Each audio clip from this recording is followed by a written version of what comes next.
Nam mô Bổn Sư Thích Ca Mâu Ni Phật. Kính thưa toàn thể đại chúng, chiều hôm nay là ngày 14 tháng 4 năm 2016 và chúng ta tiếp tục trong cái ngày thứ 6 của khóa tu tịnh hóa thân tâm tại Britain, Pháp Quốc.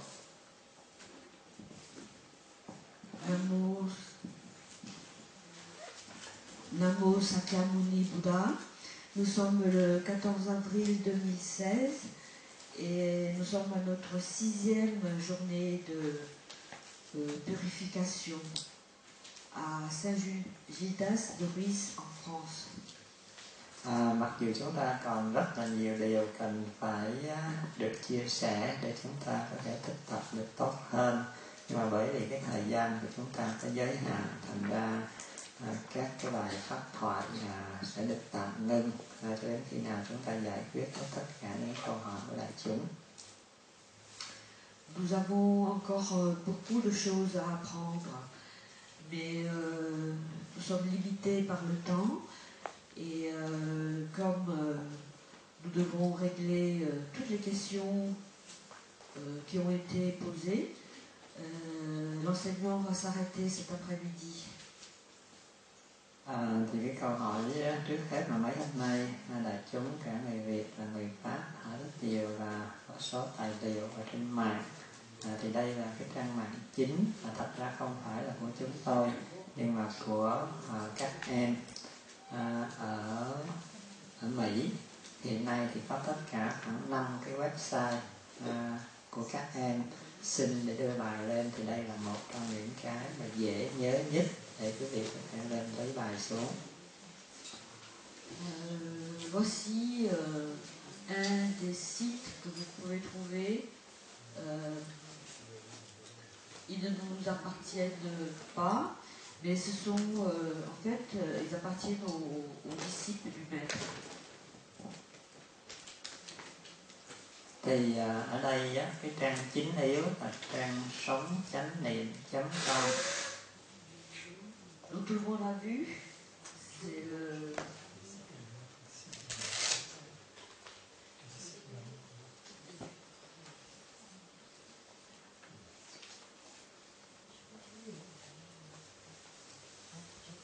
Vous noterez au fur et à mesure les adresses parce qu'il y en a plusieurs, le site.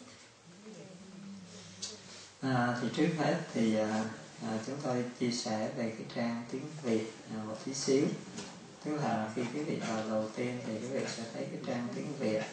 Thì trong cái trang tiếng Việt này thì quý vị muốn xem cái thông tin, thử xem là cái khóa tu được tổ chức ở đâu, vào thời điểm nào, liên lạc với ai, để trong trường hợp là mình có những người thân của mình ở nơi nào đó hay là có thể là mình ở, người thân của mình ở cái địa điểm đó, nhưng mà vào cái thời gian khóa tu nơi đó người ta không tham gia được thì người ta lại đi qua tham gia một cái nơi khác thuận tiện cho người ta.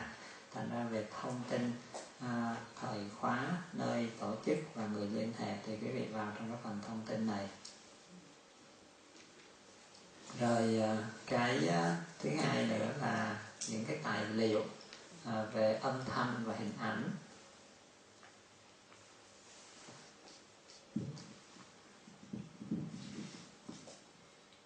Thì về âm thanh và hình ảnh thì quý vị sẽ thấy là ở bên tay trái là cái phần bài giảng có âm thanh thôi, còn bên tay phải là cái phần bài giảng có hình ảnh. Thì ở trong cái phần này quý vị nhắc luôn là cho tại vì hiện nay thì chưa có đưa qua bên kia. Tức là trong cái phần này thì quý vị có cái thể dục khí công. Chúng ta phải hiểu rằng cái nguyên tắc nó rất là quan trọng. Quý vị làm ít nhưng mà làm đúng, chỉ nội một cái lạy khí công thôi. Và cái phương pháp thứ hai là cái phương pháp xoay chuyển hết tất cả chính cái khớp căn bản của mình. Đó là hai cái căn bản quý vị cần thực tập. Thì cái nguyên lý của nó nằm ở trong này. Và cái daily practice, cái này chắc phải chuyển thành tiếng Việt cho dễ nhớ. Tất cả những cái sinh hoạt của mình từ đầu ngày buổi sáng cho tới giữa ngày quán hơi thở, rồi tập lại khí công, tới buổi trưa mình ăn cơm trong chánh niệm, Rồi sau đó là mình có cái thiền thư giãn. Thư giãn vậy thì mình có cái thời thiền buổi trưa. Rồi sau đó là mình có cái thời thiền khoảng giữa và đến thời thiền buổi tối. Thì tất cả những cái này quý vị đều có thể tải xuống để mình nghe, mình thực tập được hết. Đó thì anh nói cho mấy về bên Pháp đó, thì người ta cũng cần cái này, một số vị người ta đang cần cái này luôn. Avant de laisser la parole à Thihai qui traduit le reste, je m'adresse seulement surtout aux amis français qui auront, je pense, du mal à recopier tous les mots en vietnamien et puis au risque d'oublier. J'ai déjà préparé tous les liens concernant la langue, la partie anglaise, et les personnes qui m'ont déjà envoyé son adresse email, je vais les envoyer. Donc vous pouvez suivre sans recopier les mots qui ne vous parlent pas trop, les risques d'erreur sont importants. Voilà. Donc, il va nous présenter aussi le côté anglais.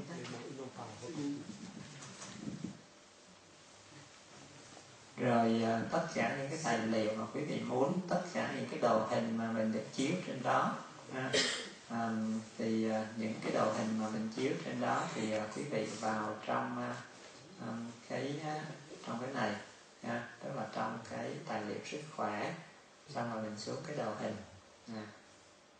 Quý vị nhớ là mình đi vào trong cái tài liệu sức khỏe, sau rồi mình sẽ chạy, thì trong này nó có cái hướng dẫn để trị hết tất cả các cái bệnh của mình. Nói chung kể cả những cái tài liệu mà được in ở ngoài kia thì nó cũng có trong này, tức là tài liệu sức khỏe năm 2013, 2014 và cái đồ hình trị liệu. Thì khi mình vào đồ hình trị liệu này thì nó sẽ có đầy đủ hết cho mình. Khi mà mình vào cái đồ hình trị liệu này thì nó lại có thể đi sâu hơn một tí xíu nữa, tức là nó sẽ dẫn mình tới một cái trang để cho mình có cái bệnh gì thì mình sẽ vào trong đó. Lấy ví dụ như khi mình bị táo bón, ở trong này thì phân loại bệnh theo từng cái hệ thống của mình, tức là tất cả những bệnh thuộc về hệ tiêu hóa, bài tiết, thần kinh, tim mạch, vân vân. Chẳng hạn như tất cả những cái bệnh mình thấy bị tiêu chảy, táo bón, đau bụng, khó tiêu, vân vân thì nó sẽ nằm trong bệnh đường tiêu hóa hay là bài tiết. Bệnh cao huyết áp, thấp huyết áp thì nó thuộc bệnh tuần hoàn hay là tim mạch. Rồi chẳng hạn như cái bệnh co dịch hay là cái bệnh vọt bẻ là cramping thì nó nằm trong này, đau vai, đau lưng, vân vân. Tức là mình cứ theo cái một là mình theo cái hệ thống đó mình đi tìm, hai là mình chịu khó chạy qua hết một lần thì mình biết.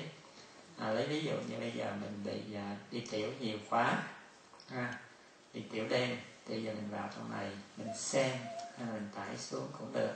Thì như vậy là mình sẽ xoa bóp cái vùng huyệt nào để mình giải quyết cái bệnh tiểu đêm của mình.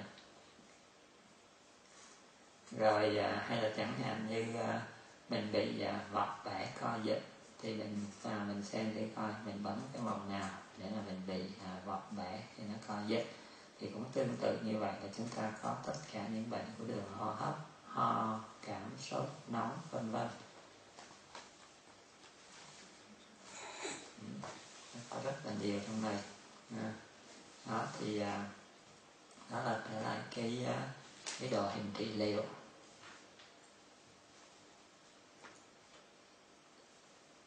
Rồi còn bên này là một số những cái hình ảnh gì đó. Thì quan trọng nhất là quý vị đi vào cái trang thông tin để biết, và cái trang mình nghe lại bài của mình hay là mình in các cái tài liệu ra. Thì đó là cái của tiếng Việt. Của tiếng Anh thì mình vào đây. Thì có lẽ là cái chương trình mà mình thâu tiếng Pháp này thì mình cũng sẽ cho vào đây luôn. Cái chương trình tiếng Pháp thì mình cũng sẽ cho vào đây.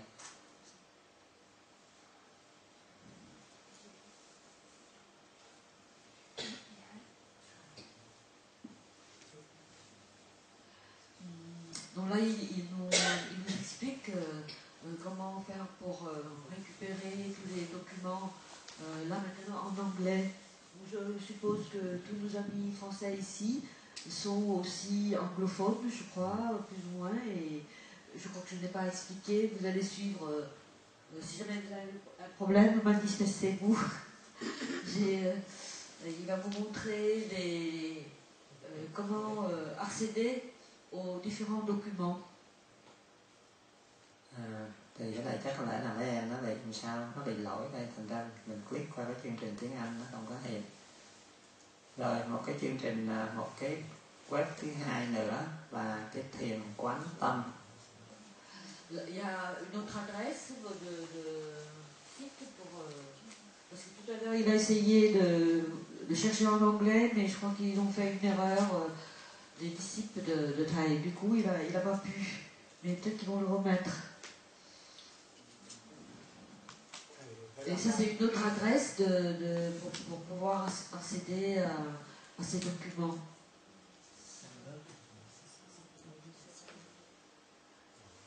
Thì đây, khi vào cái thiền quán tâm thì mình cũng vào cái audio hay video, rồi sau đó là chạy xuống dưới nha, cái phần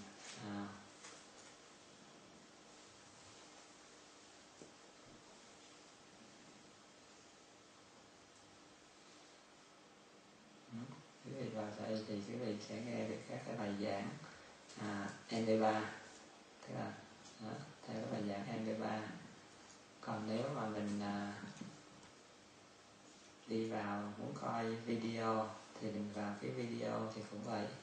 Vào đây thì quý vị xuống tới dưới này thì quý vị sẽ thấy nó có rất nhiều cái video khác nhau, cái từng cái khóa tu khác nhau. Thì đó là hai cái mà chúng tôi dễ nhớ nhất, tại cái tên của nó phù hợp với cái phương pháp của mình thực tập. Còn ngoài ra nó còn 4-5 cái trang mạng khác nhau, thì chúng tôi nghĩ là hai cái cũng đủ cho mình tham khảo rồi.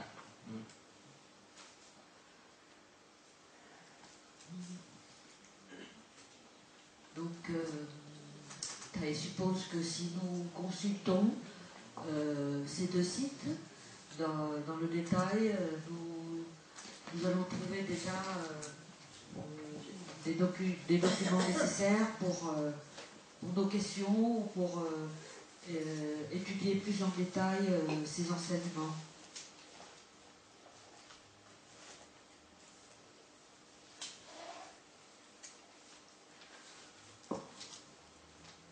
Alors, je pense qu'avant de commencer l'enseignement, je vous demande de bien vouloir rester en place à la fin de l'enseignement et non pas nous disperser trop rapidement. Nous avons une information à vous passer. Merci. Rồi, cái câu hỏi thứ hai là: thưa Thầy, lượng 65% tinh bột, 30% trái cây rau cải, lượng này cho mỗi bữa ăn hay cho một ngày? La question est les 65% de féculents et les 30% de légumes et de fruits. En fait, c'est la ration à chaque repas ou c'est la ration journalière? Thì thưa quý vị, cái này không phải là khi mà người ta tính cái lượng này là lượng cho một ngày, nghĩa là tính cái này là cho một ngày, chứ không phải là cho một bữa. Nhưng mà cái tỷ lệ thì chúng ta để không có đúng. Cái tỷ lệ thì thật ra là cái tỷ lệ của tinh bột đó là 65 cho tới 70%. Cái tỷ lệ tinh bột chúng ta cần sử dụng là 65 cho tới 70% tinh bột. Thì như vậy trong cái hướng dẫn đó, thì chúng ta biết rằng cái phần tinh bột là cái phần chủ yếu nhất. Cái phần tinh bột là cái phần chủ yếu nhất để cung cấp calorie cho mình. Và kế bên cái phần tinh bột đó thì chúng ta phải có cái chất đạm. Thì cái chất đạm trung bình nó chiếm khoảng 15 cho tới 25 là tối đa. Tức là 15 cho tới 25 là tối đa, tùy theo cái lứa tuổi. Đối với lứa tuổi dưới 30 thì còn sự phát triển của cơ thể, thành ra có thể sử dụng từ 15 cho tới 30. Nhưng mà đối với cái lứa tuổi trên 30 không phát triển nữa, không cần cho cái sự sinh tế bào hay là cơ bắp xương khớp, thì như vậy chúng ta chỉ cần sử dụng là 12 cho tới 15% của chất đạm mà thôi. Và tương tự như vậy cái chất béo thì cũng vậy, mỗi ngày chúng ta chỉ cần khoảng chừng 100 cho tới 150 gram là quá nhiều. Thành ra chúng ta đó là cái lượng của cả một ngày mình có thể chia ra. Rồi người ta khuyến khích mình là còn phải ăn rau củ quả, là các cái loại hạt, rau củ quả hay hạt. Dĩ nhiên cái này là theo cái hướng dẫn của Mỹ, tức là trong này còn có sữa hay là có những cái sản phẩm của sữa. Nhưng mà chúng ta biết rằng cái sản phẩm của sữa thì mình đã học rồi, nó là cái đã tạo nên rất nhiều cái tình trạng bệnh lý hiện nay. En fait, il nous apporte un peu plus de précision. Les pourcentages qu'il a donnés, il faut le revoir un peu. Ces pourcentages, c'est pour la journée. Et nous avions en fait, on avait vu qu'il y a 65% de féculents, mais on peut dire qu'il y a, disons, entre 60 et 70% de féculents pour la journée. Puis il y a aussi un pourcentage de protéines. Ce pourcentage varie pour les jeunes ou pour les adultes. Pour les jeunes entre 15 et 30 ans, on peut utiliser de 20 à 30 grammes de protéines, alors que qui ont besoin pour leur développement et leur activité. Et pour au-delà de 30 ans, on utilise à peu près 15 à 20 grammes de protéines. Puis pour les lipides, nous avons besoin que de 100 à 150 grammes de lipides dans la journée. Et en fait, si on prend lấy 70% xong rồi 30% rồi thêm về mình hết tới cả % rồi. Không, tức là 65 cho tới 70% tinh bột, khoảng 15 cho tới 25% là chất đạm, và thì khoảng 5 tới 10% là chất béo. Rồi rau trái 85.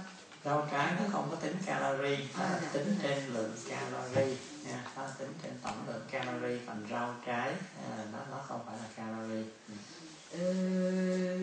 Là, ce sont des pourcentages en calories.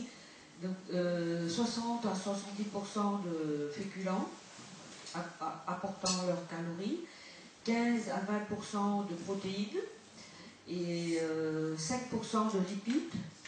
Et puis le reste, ce sont les fruits et légumes, et il y a aussi une partie de lait et produits laitiers. Or, nous venons de voir les conséquences du lait et des produits laitiers. Donc, si nous adoptons notre alimentation selon les enseignements de Taï, le lait c'est à bannir, il nous reste des fruits et des légumes qui, eux, apportent plus de vitamines et de minéraux plutôt que les calories. Thì một cách quân bình âm dương và các loại năng lượng này tốt đẹp nhất, tức là thường là chúng ta sử dụng cái chất tinh bột, chất tinh bột hay là cái chất đạm vào buổi sáng, bởi vì chúng ta biết rằng ban ngày là giờ dương và buổi sáng thì cái não bộ của mình nó sẽ làm việc rất là nhiều, và chúng ta cũng đã học rồi, não bộ của mình là cái cơ quan sử dụng năng lượng rất là nhiều, tức là nó sử dụng tới 20%, tức là gấp 10 calorie của những cái cơ quan khác.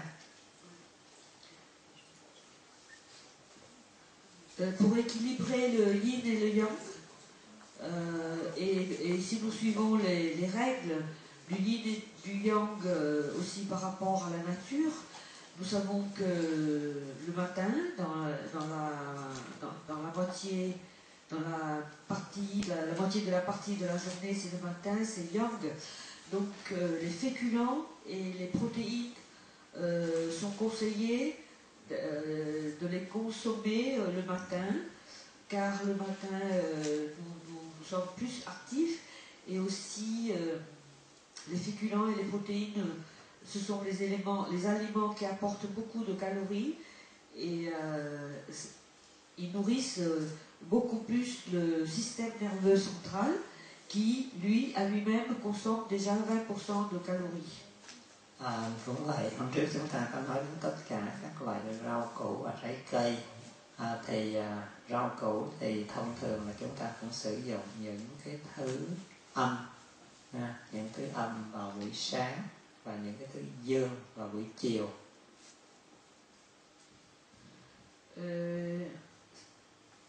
C'est pareil pour les légumes, les fruits, les tubercules. Nous utilisons beaucoup de ces aliments plutôt qui présentent une énergie yin le matin, et nous les utilisons ces aliments ayant un caractère yang plutôt le soir. Và các loại trái cây cũng vậy, chúng ta cũng có thể sử dụng trái cây âm vào giữa giờ của buổi sáng và trái cây dương vào giữa giờ của buổi chiều. Nous pouvons aussi utiliser des fruits à caractère yin dans la moitié de la matinée, et les fruits à caractère yang dans la moitié de l'après-midi. Hay là chúng ta có thể sử dụng hết tất cả trái cây vào cái buổi giữa giờ, cái buổi break của buổi sáng, còn cái buổi break của buổi chiều, giữa giờ chiều thì chúng ta sử dụng các loại hạt. On peut utiliser toutes sortes de fruits dans la moitié de la matinée, et c'est conseillé d'utiliser plutôt les graines dans la moitié de l'après-midi. Và chúng ta cũng nhớ rằng khi mà mình muốn để cho có được cái sức khỏe tốt thì chúng ta phải nuôi dưỡng mình một cách đúng đắn, tức là làm sao cho nó cân bằng. Mà muốn cân bằng thì chúng ta đã nhớ cái chu kỳ sinh học của mình, là cái giờ nuôi dưỡng chính yếu nhất trong ngày của mình phải là cái giờ buổi trưa, và cái lượng thực phẩm đúng ra trong một ngày nhiều nhất phải là buổi trưa.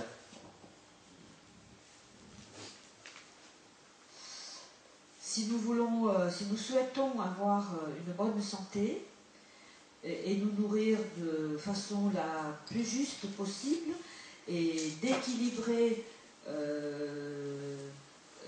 la source des aliments,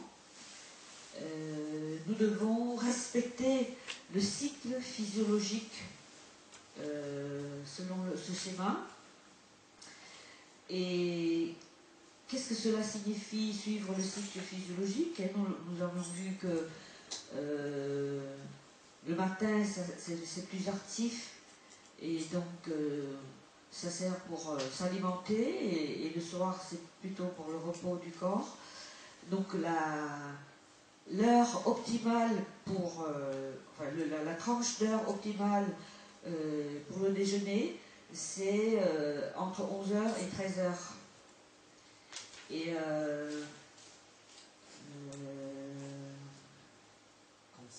donc c'est ça, il faut consommer les aliments entre 11h et 13h. Thì như vậy, về cái lượng calorie thì trong một ngày buổi trưa ở cái giờ ngọ này là chính yếu nhất. Nó có thể chiếm tới 60% tổng lượng calorie của một ngày. Và buổi sáng nó có thể chiếm từ 30 cho tới 40 nha. Buổi tối chỉ khoảng 10 cho tới 20% calorie là tối đa. Toutes les calories que nous consommons dans la journée, cette tranche horaire de 11h à 13h permet d'absorber 60% de la totalité des calories restituées par l'aliment, alors que dans l'après-midi, il n'y a plus que 30% qui peuvent être absorbés, et dans la soirée, c'est entre 10 et 20%. Và chúng ta nhớ là cái buổi tối của chúng ta, nếu chúng ta không sử dụng buổi tối và tốt nhất để cho nó có cái dài thời gian để mà nghỉ ngơi, chuyển hóa và chùi rửa sạch sẽ. Và nếu chúng ta phải sử dụng buổi tối thì nên sử dụng thiệt là nhẹ và thiệt là sớm. C'est préférable de ne pas s'alimenter le soir pour laisser l'organisme se reposer et faire le travail de nettoyage. Mais si nous avons un besoin de s'alimenter, il est conseillé de manger le plus tôt possible et le plus légèrement possible. Rồi câu hỏi kế tiếp là sau khi bị chấn động về tâm và thân, các xương sống hay bị di động làm đau vai, lưng và hông, phương pháp nào để trị? Après un traumatisme, il y a douleur non seulement au niveau du corps, mais aussi au niveau de l'esprit. Et il y a beaucoup de douleur sur tout le long de la colonne vertébrale, au niveau de l'épaule et aussi au niveau des hanches. Quelle méthode vous nous conseillez? Thì quý vị biết rằng cái phương pháp trước hết chúng ta cần phải làm là chúng ta phải có một cái khoảng thời gian nghỉ ngơi cho nó được thư giãn và nó cân bằng. D'abord, il faut observer un certain temps de repos pour que l'organisme revienne à l'état, reprenne un état de détente.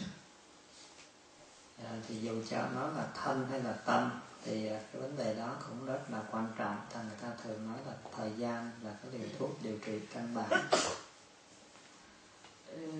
Que ce soit pour le corps ou pour l'esprit, on dit que le temps est la meilleure source de médicaments. Và kế đến thì mình phải biết chọn lựa cái thực phẩm nào cho nó thích hợp. Thì ở đây thì nó có rất là nhiều mà chúng tôi không thể chia sẻ hết được, thì quý vị vào trong trên cái trang mạng đó. Thì về thức ăn thì mình phải cần tránh cái gì, phải cần thêm cái gì. Lấy ví dụ chẳng hạn như mình cần tránh tất cả những cái thứ đồ âm, những cái thứ mà nó có thể là gây nên những cái khí độc, chẳng hạn như là chúng ta sử dụng chất đạm động vật nhiều vào buổi tối, những cái thứ chất ngọt quá nhiều, thì những chất lạnh, chất đạm hay là chất ngọt là những cái thứ mà nó thường làm tổn thương cái hệ thần kinh, thành ra chúng ta càng dễ bị đau nhức. Quel aliment choisir dans ce cas-là? C'est une question qui demande beaucoup de temps. Je vous propose d'aller sur Internet et chercher dans le site. Mais en général, la règle, c'est d'éviter tout ce qui ont un caractère yin, les aliments d'origine protéinique, les aliments ayant un caractère froid, et surtout d'éviter d'ajouter les aliments froids, les protéines et tout ceci le soir, puisque le soir c'est yin. Donc si on fait, si on ajoute tout le yin, on va, et vous le savez, le yin c'est un caractère à concentrer les toxines.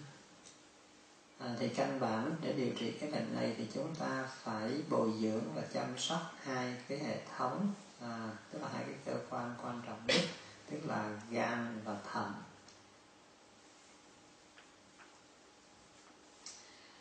Dans ces cas-là, il faut s'occuper de deux systèmes, de deux organes plutôt, le foie et les reins.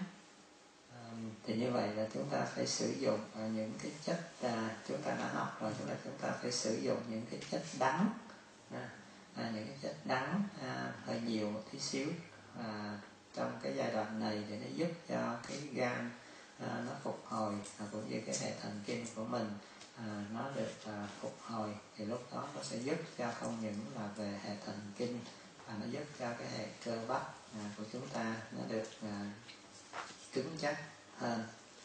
Si pour s'occuper du foie, il faut pendant une certaine période augmenter la saveur amère dans l'alimentation, qui va aider à régénérer le système nerveux et à régénérer l'ensemble du système, l'ensemble des muscles du corps. Nous savons que le foie s'occupe des fonctions du foie, c'est le système nerveux et les muscles et articulations. Donc la saveur amère va aider cet organe à régénérer. Rồi cái câu hỏi cái chua trong cái giai đoạn này mình chưa có nên sử dụng nhiều, tại vì khi mình sử dụng cái chua thì nó sẽ bổ cái gan, nhưng mà nó có thể nó ảnh hưởng đến cái xương. Dans cette période de récupération, je dirais, on va éviter d'utiliser l'acide encore. Pourtant, l'acide tonifie le foie, mais l'acide va aller aussi, je dirais, peut fragiliser les os, OS. Rồi cái câu hỏi kế tiếp là 3 câu của vị. Thứ nhất, thưa thầy có phải là bác sĩ hay không? Une autre question, s'il vous plaît, thầy, est-ce que vous êtes docteur? Thưa bác về medical thì ở Việt Nam và thuộc về pharmacy và nutrition diabetic ở Mỹ.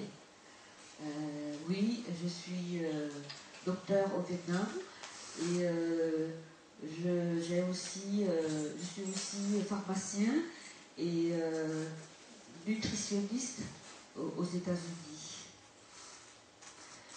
Câu thứ hai là tại sao không uống dầu sổ vào lúc cuối khóa? Deuxième question. Pourquoi ne pas utiliser le mélange pour expulser les cailloux vers la fin de notre session de purification? Hôm trước mình có nói cái này rồi, tức là tại vì trong một cái chu kỳ 7 ngày á, trong cái chu kỳ của mình là chu kỳ 7 ngày, thì cái ngày chính giữa của số 7 là ngày thứ tư, là ngày thứ tư. Thành ra mình thường muốn, mục đích của việc chữa trị của mình là điều chỉnh lại cho nó cân bằng. Thành ra để cho một cái chu kỳ trọn vẹn được thay đổi thì mình phải làm ngay cái ngày thứ tư. Nhưng mà mình làm sớm một ngày để lỡ nó có cái sai sót gì đó thì cái ngày kế tiếp nó sẽ điều chỉnh lại. Chứ còn mình chờ đến cuối ngày thì như vậy nó sẽ trật đi, nó sẽ trật đi. Oui, nous avons vu que nous utilisons le cycle de 7 pour nous purifier et nous nettoyer. Mais si on observe le cycle de 7, la moitié du cycle de 7, c'est le 4e jour. Idéalement, on utilise le 4e jour pour expulser les cailloux. Mais là, nous avons choisi le 3e jour pour si jamais il y a, si nous échouons, je dirais, il y a une probabilité d'échec. Si nous échouons le 3e jour, nous avons encore une chance de refaire le 4e jour. Alors que si on attend le dernier jour, si nous échouons, on n'a plus le choix de revenir, de refaire l'expérience. Và sau 3 ngày đầu tiên nó đã làm sạch sẽ hết cái phần đường ruột, đường tiêu hóa rồi, thì mình cần phải đi vào sâu hơn vào trong cái hệ tuần hoàn hay là hệ thần kinh vân vân. Và muốn đi vào được cái chiều sâu đó, đặc biệt là đi vào tận cùng đến những cái tế bào, thì chúng ta đã nói rồi, tức là vì cái màng tế bào, cái biên giới nó là chất béo, thành ra mình bắt buộc phải cần cái chất béo để làm cái phương tiện vận chuyển, làm cái môi trường để cho nó vượt qua. Normalement, après 3 jours de nettoyage, nous avons déjà vidé le tube digestif. Mais en fait, nous avons besoin d'aller plus en profondeur, d'aller vers les organes, les glandes endocriniens, le système endocrinien, et nous avons besoin d'aller aussi en profondeur au niveau du système nerveux. Or, pour aller en profondeur, nous avons besoin d'aller chercher jusqu'aux cellules de ces systèmes. Et nous savons que les membranes des cellules, aussi bien des cellules que de tout le reste du corps, utilisent les corps gras, les lipides, comme moyen de pénétration, de transport des différents éléments nutritifs, d'où l'utilisation d'une grande quantité d'huile dans le mélange. Nếu như chúng ta muốn làm 2 chu kỳ tức là 14 ngày hay là 3 chu kỳ 21 ngày, thì chúng ta có thể trì hoãn cái việc uống dầu vào cuối của cái chu kỳ thứ nhất được. Voilà, si nous nous donnons le moyen de faire 3 cycles de 7, 2 cycles de 7 ou 3 cycles de 7 de nettoyage, nous avons la possibilité d'utiliser le mélange vers la fin du premier cycle.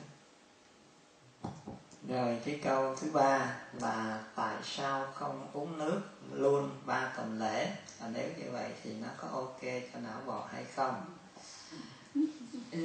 Pourquoi nous n'utilisons pas de l'eau pendant 3 semaines pour nous nettoyer, et dans ce cas-là, est-ce que c'est ok pour le système nerveux? Yes, chúng ta có thể uống nước luôn được, không những 3 tuần mà 7 tuần, và thậm chí cả năm cũng được nữa. Thầy nous confirme, yes. On peut absorber que de l'eau pendant 3 semaines et même pendant une année. Và chúng ta biết là khi mà mình muốn uống nước không thôi, tức là thậm chí như mình không uống nước luôn, tức là mình cắt hẳn cái phần đoạn thực, cắt hẳn cái phần đoạn thực, tại vì uống nước vẫn là qua cái đường miệng. À la limite, nous pouvons arrêter de boire, parce qu'en fait, l'eau, c'est physique, et l'eau passe aussi par la bouche et fait partie des aliments solides. Và muốn làm được như vậy, trước hết đòi hỏi mình phải có một cái nhận thức rất là đúng đắn về cái sự cấu tạo của con người mình và của vũ trụ. Mais dans ce cas-là, il faut que nous ayons une vision non seulement juste, mais exacte de la composition énergétique de notre corps et de l'univers. Thì chúng ta biết rằng khi mà mình hiểu được, tức là mình nhận thức đúng đắn như vậy, thì chúng ta thấy rằng cái đồ hình bên tay phải này nó chỉ cho mình rất rõ tất cả những cái gì nuôi dưỡng về đoạn thực, nó chỉ là một cái phần rất bé nhỏ mà thôi. Chúng ta lúc đó không uống nước bằng miệng, nhưng mà chúng ta uống nước qua da. Et si nous sommes dans cette justesse, nous comprenons vite qu'en fait l'énergie qui proviennent des éléments solides, des aliments solides, ne représente qu'une infime partie sur ce diagramme. Et au lieu de consommer de l'eau par la bouche, nous pouvons consommer de l'eau par la peau qui est un organe sensoriel comme un autre. Và chúng ta biết rằng mình uống nước vào để thay cho nước mình bị mất. Thay cho nước mình bị mất qua con đường nào? Thứ nhất là qua con đường tiểu, thứ hai là ra mồ hôi, và thứ ba là ra qua cái đường miệng của mình khi mình nói và khi mình thở. Nous perdons, nous rejetons, nous perdons l'eau de notre organisme, dans un premier temps dans les urines, puis dans la transpiration, enfin dans la respiration et au niveau de la bouche quand nous parlons.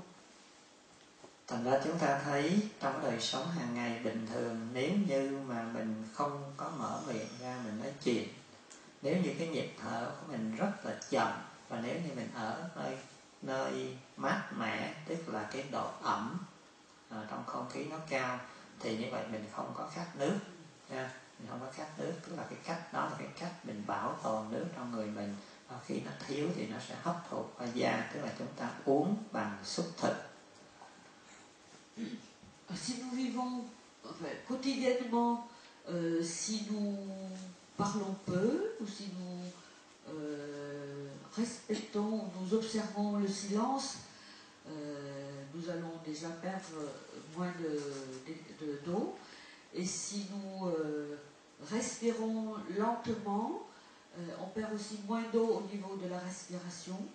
Et si nous vivons dans un endroit frais, ayant un bon taux d'humidité, nous n'avons pas besoin d'eau et nous absorbons l'eau nécessaire par nos facultés sensorielles.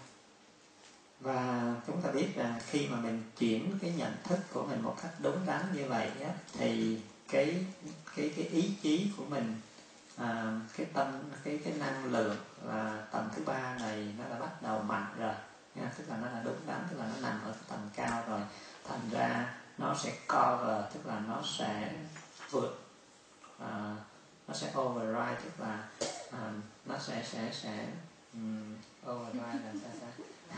Tức là nó sẽ pass luôn, tức là nó qua luôn những cái tầng năng lượng thấp này. Si nous avons donc cette vision juste des phénomènes, nous sommes déjà élevés au troisième étage, c'est-à-dire nous vivons déjà avec l'énergie mentale, et cette énergie mentale va nous donner suffisamment de force, suffisamment de volonté pour dépasser le besoin en énergie solide qui en fait ne représente qu'une infime partie.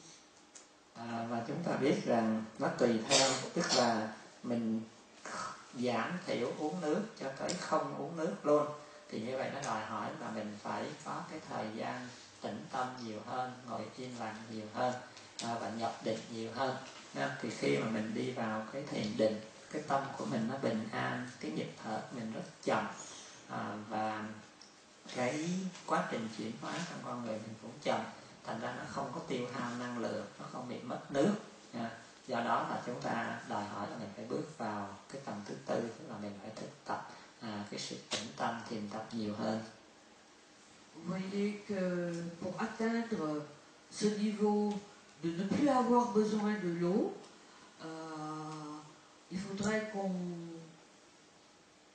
calme, qu'on vive dans une énergie apaisante, avoir un corps détendu et un esprit calme. Cela sous-entend que nous devons méditer davantage. Le fait de rester en méditation utilise beaucoup moins d'énergie. Pourquoi? Parce que nous rallentons tout le processus, tout le fonctionnement de notre organisme. On parle moins, on respire moins, le cœur bat plus lentement, etc. Oui, mais c'est ça. Donc cela nécessite que nous sommes déjà dans le 4e étage de l'énergie. Rồi cái câu kế tiếp là lưỡi bị nứt, đen hay trắng là vì sao? Quand la langue est fissurée et qu'on voit les traces soit blanches, soit noires, quelle est la raison?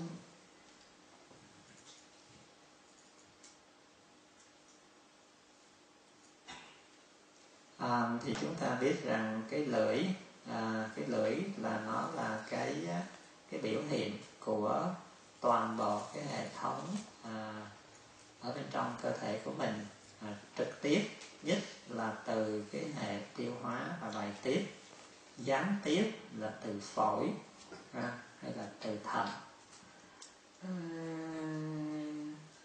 La langue reflète l'ensemble de notre organisme. Directement, elle représente le système digestif et le système éliminatoire. Et indirectement, elle reflète le système, les poumons et le foie. Thành ra khi mà chúng ta bị nó khô,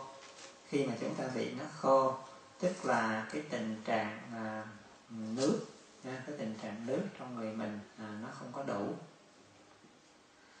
Une langue sèche, c'est une langue qui reflète une insuffisance d'eau, de liquide dans notre corps.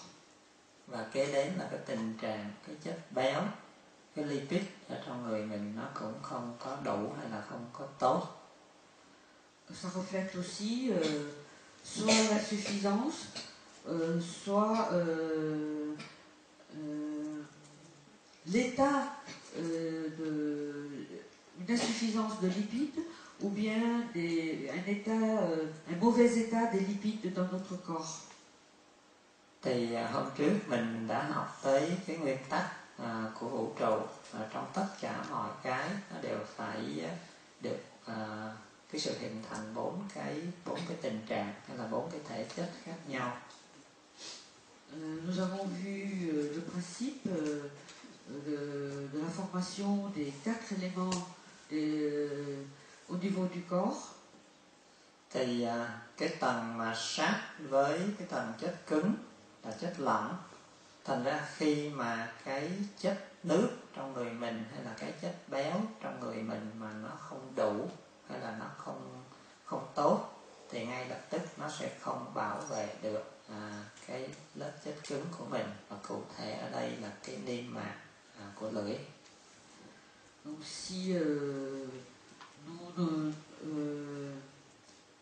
ne respectons pas ou nous n'avons pas suffisamment d'éléments pour nourrir le premier étage qui représente l'élément solide et l'élément haut. La langue, la muqueuse au niveau lingual va subir les conséquences de ce manque, de cette insuffisance. Thì như vậy chúng ta thấy trong cái trường hợp này thì mình đã bị mất hết tất cả 3 cái hàng rào bảo vệ rồi. Tức là mình đã bị mất hết 3 cái hàng rào bảo vệ bên ngoài rồi, chỉ còn cái hàng rào cuối cùng, mà cái hàng rào cuối cùng nó cũng đã bắt đầu bị nứt, bị vỡ, tức là bị tổn hại rồi. Si nous avons déjà perdu les 3 éléments supérieurs, il ne reste plus que le dernier élément, l'élément solide. Et si ce dernier élément